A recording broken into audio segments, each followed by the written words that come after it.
Student आज हम discuss करने जा रहे हैं 12th क्लास से ray optics. Next topic real and apparent depth of A tank.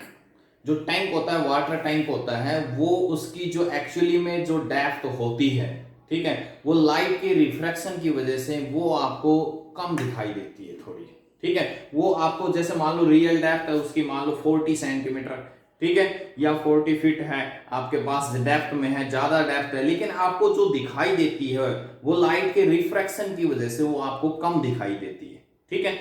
तो ये है आपका real and apparent depth of A tank. तो ये देखिए यहां से जो O से A तक की ये जो दिखा रखा है, ये आपका एक वाटर टैंक है, ठीक है। ये इसके अंदर वाटर फिलअप कर रखा है हमने, ठीक है। और ये जो है ये इसकी रियल डेप्थ है। यहां से O से A तक की जो डेप्थ है that is the real depth. और O से यहां पर ये मान लिया मैंने, इसको कोई भी नेक्स्ट पॉइंट हमने मान लिया C पॉइंट, A से C की जो है ये आपकी एपरेंट डेप्थ है। यहां पर आप पर्सन, कोई भी पर्सन है वो यहां पर लाई कर रहा है, उसको यहां से देखने के बाद में जो दिखाई दे रहा है, ठीक है, वो आपको जो दिखाई दे रहा है वो ये दिखाई दे रही है, ठीक है। रियल डेप्थ तो ये है, बट लाइट के रिफ्रैक्शन की वजह से जो दिखाई दे रहा है उसको वो इतनी डेप्थ दिखाई दे रही है टैंक की। समझ में आई बात? क्लियर है? इस टैंक के बॉटम के अंदर यहां पर कोई ऑब्जेक्ट रख देंगे और जैसे ही ये लाइट आपके पास यहां पर ये इंसिडेंट हो गई, ठीक है। अब बट यहां पर ये लाइट है ना वो रिफ्रैक्ट होने लग रही है। क्यों हो रही है? एक तो जैसे देखिए यहां से लाइट आपकी कहां से कहां जा रही है, ये मीडियम ने ले लिया वाटर, ठीक है, इसका रिफ्रैक्टिव इंडेक्स होगा म्यू डब्ल्यू, ये बाहर हो गया एयर का म्यू ए। तो लाइट आपकी कहां से कहां जा रही है? डेंसर से रेयर की तरफ जा रही है। तो डेंसर से रेयर की तरफ जाएगी तो it bend towards the normal, no it away from, ठीक है। इस चीज का ध्यान रखना, जब रेयर से डेंसर में जाए देन बेंड टुवर्ड्स नॉर्मल। अब यहां पर कहां जाएगी?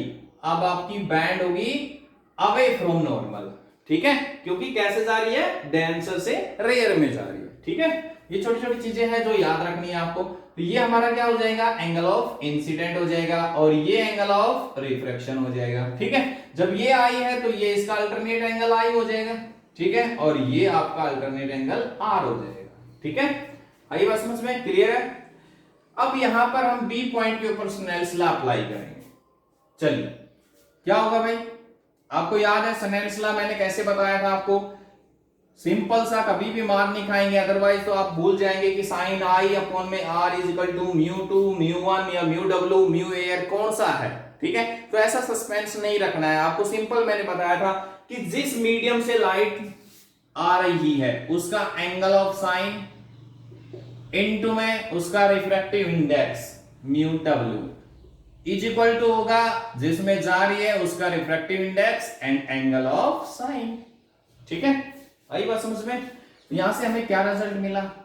साइन आर अपॉन में sine I is equal to हो गया आपके पास म्यू डब्ल्यू अपॉन में म्यू ए, या हम इसको ऐसे भी लिख सकते हैं म्यू ए डब्ल्यू, ठीक है। क्लियर हुई बात? अच्छा जी, अब यहां से अब देखिए मैं पहले साइन आई के लिए आप ये ट्राइंगल लेके चल रहा हूं मैं, ट्राइंगल ए ओ बी। इस ट्राइंगल के अंदर से साइन आई की वैल्यू निकालेंगे। तो साइन आई क्या हो जाएगा? परपेंडिकुलर अपॉन में हाइपोटेन्यूज, परपेंडिकुलर क्या है आपका? ए बी अपॉन में हाइपोटेन्यूज ए बी ओ, ठीक है। सिमिलरली दूसरी triangle, triangle A B C के अंदर, इसके अंदर से साइन आर की वैल्यू निकालेंगे। साइन आर की वैल्यू क्या हो जाएगी? सेम वही परपेंडिकुलर ए बी अपॉन में बी सी हाइपोटेन्यूज, ठीक है। इन दोनों की वैल्यू आप इसके अंदर पुट कर दीजिए। क्या मिला? ए बी अपॉन में बी सी इंटू में बी ओ अपॉन में A B is equal to mu A W. A B से ए बी कैंसिल आउट, ठीक है। अब कह रहा है मान लो आपके पास एंगल स्मॉल हो तो आपका बी पॉइंट है नियरली क्लोज टू ए, ठीक है। तो if angle is small then point B is close to A, ठीक है। अगर बी ए के क्लोज होगा तो बीओ की जो वैल्यू है हमारी, BO is nearly equal to AO, ठीक है। ऐसे ही BC जो आपकी है वो नियरली इक्वल टू क्या हो जाएगी? AC के, ये दोनों वैल्यू हम इसमें पुट कर देंगे। तो BO की जगह क्या रख दिया हमने, AO अपॉन BC की जगह AC is equal to mu AW, ठीक है। या आपके पास AO क्या है, real depth, real depth upon में AC क्या है, एपरेंट डेप्थ। तो ये आपका, ऐसे आप किसी की भी रियल और एपरेंट डेप्थ आसानी से फाइंड आउट कर सकते हैं, ठीक है। रिफ्रैक्टिव इंडेक्स आपको वाटर एयर का पता होगा, रियल डेप्थ अगर आपको गिवन है तो एपरेंट डेप्थ निकाल सकते हैं उसके आसानी से, ठीक है। तो ये था आपका topic real and apparent depth. इसी के अंदर अगर आप नॉर्मल शिफ्ट भी निकालना चाहो कि कहां से कहां पर शिफ्ट हो गए, ठीक है, तो इसके अंदर से ये आपका है रियल डेप्थ, इसके अंदर से ये आपकी CO की वैल्यू माइनस कर दो, वो आपकी शिफ्ट नॉर्मल शिफ्ट आ जाएगी, ठीक है, कि कहां से कहां तक शिफ्ट हो गई। तो ये था आपका topic real and apparent depth. आज एक टॉपिक हम इसी के साथ एक और डिस्कस करने जा रहे हैं, टोटल इंटरनल रिफ्लेक्शन, ठीक है। अच्छा, रिफ्रैक्शन की वजह से एक बात और बताता हूं आपको, जो इंडिया के अंदर सन की जो लैटिट्यूड है वो आपके पास 2 मिनट का फर्क होता है, मतलब 2 मिनट सनराइज के टाइम में और 2 मिनट सनसेट के टाइम में। तो कुल मिला के जो डे की लेंथ है इंडिया के अंदर वो 4 मिनट लॉन्गर होती है as compare to other country, ठीक है। ये किसकी वजह से, रिफ्रैक्शन की वजह से। ये थोड़ा सा बता देता हूं कैसे है। मान लो जैसे आपकी पोजीशन यहां पर, ठीक है, ये आपके पास आपकी पोजीशन है। अब एक्चुअली में क्या होगा, लाइट के रिफ्रैक्शन की वजह से, मतलब जब सन की पोजीशन यहां पर होती है तो इससे रे जब ऐसे आती है और यहां पर जो ऑब्जर्वर है वो आपका यहां पर लाई कर रहा है अर्थ की सरफेस के ऊपर, ठीक है। तो रियल में तो रे क्या है, ऐसे इंसिडेंट होके और ऐसे एयर की डेंस की वजह से रिफ्रैक्ट होके और ऐसे यहां पर पहुंच रही है। लेकिन जो पर्सन यहां पर लाई कर रहा है उसको ये रे ऐसे आती हुई ना दिखाई देके उसको सन की पोजीशन यहां पर दिखाई देती है, ठीक है। तो यहां से यहां तक पहुंचने में सन को 2 मिनट का टाइम लगता है, ठीक है। ये तो सनराइज के समय हो गया। ऐसे सन सेट होता है तब एक्चुअली में सन की पोजीशन जब यहां हो जाती है तो सन हमें यहां दिखाई देता है, ठीक है। तो यहां पर भी 2 मिनट का फर्क होता है। तो कुल मिला के जो डे की लेंथ है वो आपको 4 मिनट इंडिया के अंदर लॉन्गर होती है due to refraction of light. अब नेक्स्ट टॉपिक हम डिस्कस करते हैं total internal reflection. Internal reflection की बात कर रहा हूं मैं, रिफ्रैक्शन की नहीं कर रहा हूं, रिफ्लेक्शन की, कि लाइट आपकी क्या है, अंदर ही अंदर रिफ्लेक्ट हो गई। ये देखिए यहां पर आपके पास ये नीचे यहां मीडियम मैंने ले लिया आपके पास डेंसर, और इधर हो गया रेयर मीडियम, ठीक है, समझ गए। डेंसर में आपने कुछ भी ले लिया यहां पर, और ये है आपका रेयर मीडियम, ठीक है। अच्छा जी, अब आपके ऑब्जेक्ट की पोजीशन है यहां पर लाई कर रही है। अब आपको पता है जब रे बिल्कुल सीधी आती है, नॉर्मली आते हैं ये वाली रे, तो ये बिल्कुल सीधी नॉर्मली पास होती है। मैंने क्या किया, थोड़ा सा एंगल ऑफ इंसिडेंट बढ़ा दिया, ठीक है, तो आपकी लाइट रिफ्रैक्ट हो गई। समझ गए बात को। आपको पता है, अभी मैंने बताया था आपको 2 मिनट पहले कि लाइट डेंसर से रेयर में जा रही है तो बैंड अवे फ्रॉम नॉर्मल की तरफ, ठीक है, नॉर्मल से अवे बैंड हो जाएगी।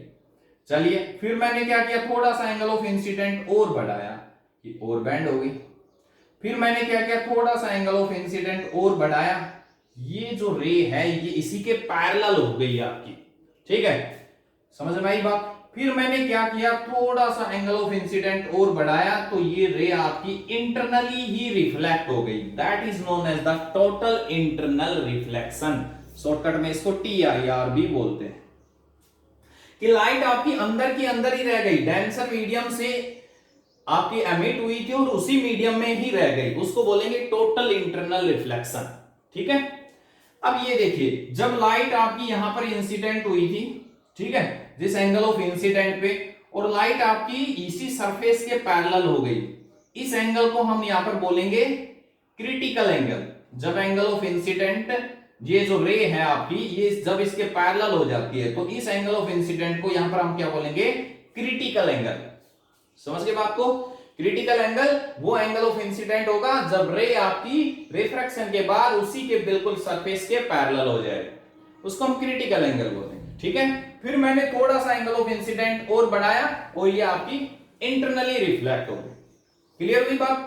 तो ये आपका एंगल ऑफ रिफ्रैक्शन यहां पर कितना हो जाएगा, 90 हो जाएगा। समझ गए बात को? क्लियर है? एंगल ऑफ इंसिडेंट जब इसकी सरफेस के पैरेलल हो गया तो क्रिटिकल के इक्वल।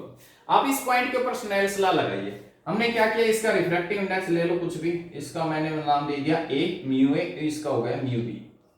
ठीक है, तो अब यहां पर स्नेल्स लॉ अप्लाई कीजिए। क्या हो जाएगा भाई, product of refractive index angle of sine is equal to हो जाएगा, जिसमें जा रही है इनटू में उसका रिफ्रैक्टिव इंडेक्स म्यू b। ठीक है, चलिए, हाँ जी, साइन आई किसके इक्वल हो गया, क्रिटिकल के। साइन आर किसके इक्वल हो गया जी, 90 डिग्री के, इनटू में म्यू बी अपॉन में म्यू ए। ठीक है, यहां से साइन 90 तो 1 हो गया, तो साइन सी क्रिटिकल एंगल हमारे पास क्या आ गया, इसको आप क्या लिख सकते हो, म्यू, हाँ जी, इसको आप ऐसे भी तो लिख सकते हो म्यू ए बी, या हम इसको ऐसे भी लिख सकते हैं sine C is equal to 1 upon में mu B to A, refractive index of medium B to A से बी की तरफ। ठीक है, तो ये रिलेशन आ गया आपका रिफ्रैक्टिव इंडेक्स और क्रिटिकल एंगल के बीच में। ठीक है, तो जब आपको क्रिटिकल एंगल दिया जाए तो आप आसानी से उसका रिफ्रैक्टिव इंडेक्स निकाल सकते हैं। या फिर आपको मान लो मीडियम के अंदर वेलोसिटी दी जाए, क्योंकि यहां से म्यू हमारे पास जनरली क्या होता है, it is the ratio of velocity of light in air upon में velocity of light in medium. ठीक है, तो वहां से आप क्रिटिकल एंगल भी आसानी से निकाल सकते हैं। टीआईआर के अंदर दो ही कंडीशन है, वो ध्यान रखना है। सबसे पहली condition, light must goes from denser to rare, and second condition क्या होगी, angle of incidence should be greater than critical angle. ये इसके दो कंडीशन है। ठीक है, इसी के साथ एक चीज डिस्कस करते हैं इसी के अंदर, एप्लीकेशन। एप्लीकेशन में जैसे आपने डायमंड को नाम सुना होगा। ठीक है, अब डायमंड है, ठीक है, अब वो चमकता हुआ दिखाई देता है हमें, क्यों, क्योंकि उसकी जो शेप है, उसका रिफ्रैक्टिव इंडेक्स 2.2 के लगभग होता है, तो उसमें जो क्रिटिकल एंगल है ना, वो आपके पास जो बढ़ता है वो लगभग 24.4 के लगभग बढ़ता है। ठीक है, तो वहां पर उसकी जो शेप है, उसकी जो कटिंग है डायमंड की, वो इस टाइप से की जाती है कि लाइट जैसे उसमें एक बार एंटर कर जाती है ना, तो वो एग्जिस्ट नहीं करती और वो अंदर ही अंदर रिफ्लेक्ट होती है, और उसी रिफ्लेक्शन की वजह से आपको डायमंड जो है वो चमकता हुआ नजर आता है। समझ में आई बात? तो इसमें क्या होगा, एंगल ऑफ इंसिडेंट जो हमारे पास वो क्या हो गया, ग्रेटर देन हो गया क्रिटिकल एंगल से। तो लाइट एक बार एंटर करेगी डायमंड में, तो वो अंदर ही अंदर रिफ्लेक्ट होती रही और डायमंड चमकता रहा। ठीक है, इसी वजह से तो अंधेरे में डायमंड नहीं चमकता है, क्योंकि लाइट रोशनी के अंदर जैसे लाइट डायमंड को लेके आएंगे, लाइट उसमें एक बार एंटर करेगी और एंटर करने के बाद वो इंटरनली रिफ्लेक्ट होगी और उसी वजह से डायमंड आपको चमकता हुआ दिखाई देगा। ठीक है, ऐसे एक होता है मिराज फॉर्मेशन। ठीक है, जब आप एक कोई भी पॉन्ड है आपके पास वाटर का, ठीक है, और उसके जब आप नजदीक जाते हैं, यहां पर मान लो कोई भी एक पेड़ है, ठीक है, तो इस पेड़ की जो परछाई है ना, वो पॉन्ड के अंदर इन्वर्टेड नजर आती है।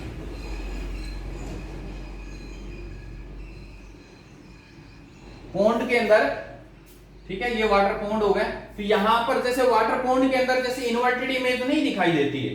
ठीक है, पेड़ मान लो यहां पर इसकी के बिल्कुल किनारे पे है पेड़, और इसकी इन्वर्टेड इमेज हमें वाटर के अंदर इस टाइप से दिखाई देती है। ऐसे ही गर्मियों के अंदर क्या होता है, जब बहुत ज्यादा एयर की डेंसिटी है वो आपके पास चेंज हो जाती है, क्योंकि टेम्परेचर जब बहुत ज्यादा हाई हो जाता है तो एयर की डेंसिटी चेंज हो जाती है। ठीक है, तो वहां पर भी आपके पास जो लाइट है एक्चुअली में वो आपकी डेंसर से रेयर में ट्रेवल करती है। ठीक है, और आपको एक्चुअली में यहां पर जो इसको इमेज है ना, वो इस टाइप से दिखाई देती है। ठीक है, लाइट एक्चुअली में ये ऑब्जेक्ट हो गया, यहां से इंसिडेंट होके ऐसे दिखाई दे रही है, ऐसे लाइट के रिफ्लेक्शन की वजह से ऐसे जा रही है, बट आपके पास क्योंकि टेम्परेचर ज्यादा होने से वजह से एयर की डेंसिटी चेंज हो जाती है, तो उसी वजह से आपके पास टोटल इंटरनल रिफ्लेक्शन होगा, और आप जो यहां पर पर्सन लाई कर रहा है उस पर्सन को ये इमेज है वो ऐसे बनती हुई दिखाई दे रही है जैसे ये वाटर के अंदर बन रही हो एक्चुअली में।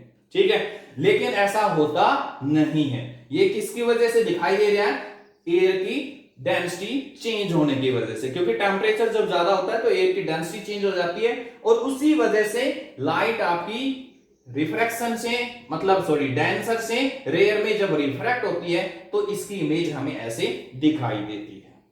ठीक है, ऐसे ही आपने प्रिज्म के अंदर देखा होगा, प्रिज्म के अंदर जो लाइट है वो आपकी रिफ्रैक्ट करती है।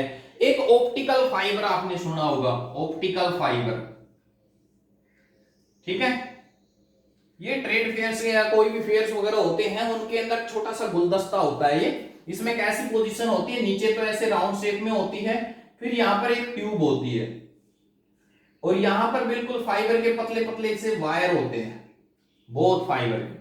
ठीक है, वो इस टाइप से इसी के ऊपर डिस्ट्रीब्यूटेड होते हैं, इस टाइप से ऐसे पतले पतले फाइबर के वायर होते हैं और वो इस टाइप से होते हैं। अब इसके अंदर होता क्या है कि यहां पर बल्ब लगाया जाता है, यहां पर बल्ब की पोजीशन होती है। ठीक है, और जैसे बल्ब को ऑन करेंगे यहां लाइट जो है वो आपकी इस ट्यूब के अंदर से होती हुई यहां जाती है और इन फाइबर्स पे आपस में ऐसे स्ट्राइक करती है, जिसकी वजह से ये जो फाइबर्स वायर हैं ये आपको डिफरेंट कलर्स में ग्लो करते हुए नजर आते हैं। ठीक है, तो ये सभी क्या है, टोटल इंटरनल रिफ्लेक्शन की वजह से कि लाइट आपकी इंटरनली अंदर ही अंदर रिफ्लेक्ट होने लग रही है। ठीक है, जिसकी वजह से आपको ये फाइबर्स के जो वायर हैं, जो तार हैं, ये आपको चमकते हुए दिखाई देते हैं। तो ये था आज का टॉपिक आपका, total internal reflection and real and apparent depth of A tank.